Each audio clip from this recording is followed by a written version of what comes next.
Hello दोस्तों, आपका स्वागत है मेरे चैनल पर। और आज मैं लेके आया हूँ इविल डेड राइज का एक्सप्लेनेशन, जो कि आई थी 2023 में। और इस मूवी में क्या खास बात है ये हम देखते हैं। तो बिना टाइम वेस्ट करते हुए जल्दी से शुरू करते हैं।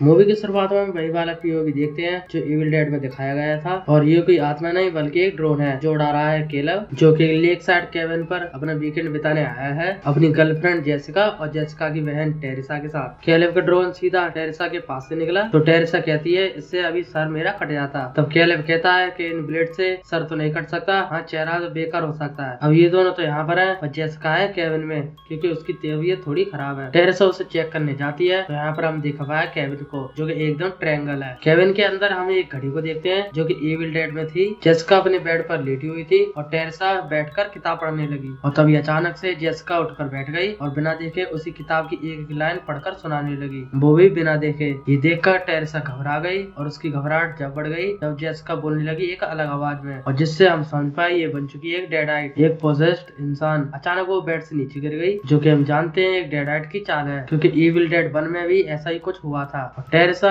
उसकी चाल में आराम से फंस जाती है। और जेसिका दूध वाली उल्टी कर रही थी, इसलिए टेरेसा उसके पास पहुंची और तभी जेसिका ने टेरेसा की गर्दन पकड़कर उसकी स्केल उखाड़ दी। उसी हालत में टेरेसा अपनी जान बचाकर पहुंची केलेव के पास, लेकिन जेसिका उसकी स्केल लेकर वहां पर भी आ गई। और आते ही उसने उड़ते हुए ड्रोन को अपने फेस में घुसा लिया और सीधा गिरती है लेक में। और उसके पीछे केलेव भी पानी में कूद जाता है, लेकिन वो बाहर नहीं आता, सीधा उसका सर बाहर आता है। और इसने मूवी की शुरुआत में कहा था कि ब्लेड से सर नहीं कटता। चेहरे पर ब्लेड्स के निशान लेते हुए जेसिका पानी से निकलकर हवा में उड़ने लगी। और ये था इस मूवी का इंट्रो। इसका टाइटल आप पीछे भी देख सकते हो, अगर ध्यान करो तो पानी के नीचे भी है। बात यहाँ तक कैसे पहुंची ये जानने के लिए हमें जाना पड़ेगा एक दिन पीछे। हम देखते हैं गिटार टेक्नीशियन बेथ को से पता चला है कि वो प्रेग्नेंट है और अब इसे कुछ समझ में नहीं आ रहा कि ये क्या करे, इसलिए वो जाती है अपनी बड़ी बहन एली के पास, जो कि एक टैटू आर्टिस्ट है और जो रहती है अपने 3 बच्चों के साथ, जो कि है डैनी, ब्रिजेट और कैसी। ये सब एक पुरानी बिल्डिंग में रहते हैं जिसे अब तोड़ा जाएगा और इन्हें एक नया घर भी ढूंढना है। और इस बिल्डिंग का नाम है मोंडे। डैनी बनना चाहता है एक डीजे, ब्रिजेट बनना चाहता है एक क्रांतिकारी और कैसी तो अपने में मस्त है। उसने एक सीजर से अपनी डॉल की गर्दन काट दी और मॉम के पूछने पर सीजर छुपा दी। और तभी पड़ोस के 2 बच्चे जेक और स्कॉट ब्रिजेट को इनवाइट करने आते हैं और आज रात ये सब फ्रेडी मूवी देखेंगे, यानी कि nightmare on Elm street franchise. और स्कॉट कहता है बेकार वाली भी,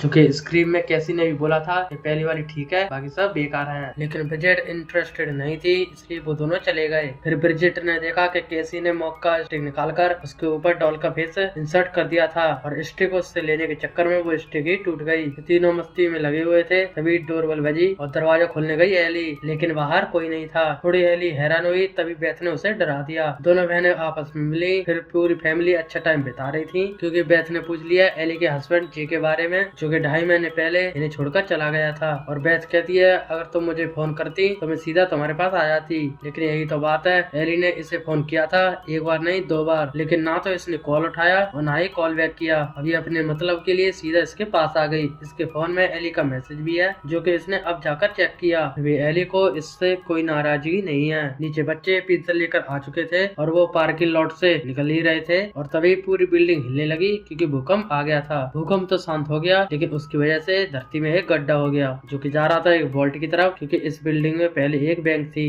डैनी उस वॉल्ट में पहुंच जाता है और उसे वहाँ पर कुछ रिलीजियस नोट और एक कैसेट भी मिलती है। और वहाँ पर कई सारे क्रॉस भी लटके हुए थे, क्योंकि वहाँ पर रखी थी नेक्रोनोमिकॉन, जो कि एक श्रापित बुक है। और जिसे अनकवर करते ही उस पर कई सारे कॉकरोच टूट पड़े। और इस बार इस किताब का लुक अलग है। खैर ऊपर एली अपने बच्चों के लिए परेशान थी। उसने अपने पड़ोसी गैब्रियल से मदद मांगी और उसका दूसरा पड़ोसी मिस्टर फोंडा अपनी बिल्ली को ढूंढ रहा था, जो कि एसी वेंट्स में जाकर छिप गई। और नीचे एक ट्रक खड़ा है जो कि इसी का है। खैर वो तीनों ऊपर आ गए। अब जाकर एली को चैन मिला। अब डैनी को लग रहा था कि इस किताब को बेचकर अच्छे खासे पैसे मिल जाएंगे और उन पैसों से उसकी मॉम की मदद हो जाएगी। और वो उसे खोलने की कोशिश कर रहा था, लेकिन वो दांत जैसे पंजों से बंद थी, और जिससे डैनी की उंगली कट गई और उसका खून गिर गया किताब पर। और खून को सोख कर वो किताब अपने आप खुल गई। उस पर कई सारे डिमोनिक रिचुअल वाले चित्र बने थे, लेकिन ये किताब तो साफ है और उस पर कहीं पर भी वार्निंग वाली लाइन नहीं लिखी, इविल डेड की किताब की तरह। डर के मारे ब्रिजेट ने किताब को बंद कर दिया और वो कहती है इसे रखाओ। और ये ये काम तो सुबह ही होगा क्योंकि अब मॉम इन्हें बाहर नहीं जाने देंगी। ब्रिजेट के जाने के बाद डैनी ने सबसे पहले वाला रिकॉर्ड प्ले किया जो कि एयर हुआ था 13 नवंबर 1923 में। उसमें एक मार्कस नाम का प्रीस्ट अपने साथी प्रीस्ट को संबोधित करके बता रहा था इस किताब के बारे में जो कि इसके साथियों को मिली थी किसी बाहर के देश में। वो बताता है कि इस किताब का नाम है नेट्रोडोमेंटो और उसकी 3 फेमस वॉल्यूम्स हैं। और यहाँ पर हमें अपने सवालों का जवाब मिल गया कि इस फ्रेंचाइज में 3 किताबें हैं जो कि हमने पहली देखी थी इविल डेड में जो कि जिसके कवर पर इंसानी फेस था, और दूसरी देखी थी इविल डेड में जिसके कवर पर कोई फेस नहीं था, और तीसरी देखी हमने अब जो कि इसके दांत बने हुए हैं। जो कि तीनों किताब इंसानी मांस से बाइंडेड है और लिखी गई है खून से। ये 3 तो फेमस वॉल्यूम है, यानी कि और कोई किताब भी हो सकती है। खैर फादर इस किताब को ट्रांसलेट करने की चर्च से परमिशन मांग रहा था लेकिन पूरे चर्च ने इसका विरोध किया। और सबसे मेन आवाज है ये, और ये आवाज है एस की जो कि इविल डेड 1 में मेन कैरेक्टर था। एस इस मूवी में नहीं है फिर भी वो अपना काम कर रहा है। अब पहला रैकेट खत्म हुआ तो डैनी ने दूसरा भी प्ले कर दिया जिसमें फादर मार्कस चोरी छिपे इस किताब को ट्रांसलेट कर रहा है और इन तीनों की फोटो भी मिली थी डैनी को नीचे। खैर अब फादर उस पैसेज को पढ़ने लगा जिससे डीमन को भी ताकत मिल जाती है किसी भी लिविंग बीइंग को पोजेस करने की। डैनी इस प्लेयर को बंद करना चाह रहा था लेकिन वो हुआ नहीं। पैसेज पूरा होते ही डीमन जाग उठा और उसने पहला हमला किया एली के ऊपर। वो लिफ्ट से नीचे आई थी लेकिन उसे अंदर धकेल कर फिर से ले गया उसे ऊपर और उसके फोर्स की वजह से लिफ्ट खराब हो गई। एली अंदर ही फंस चुकी थी और डीमन उस पर हावी होना चाह रहा था। उसने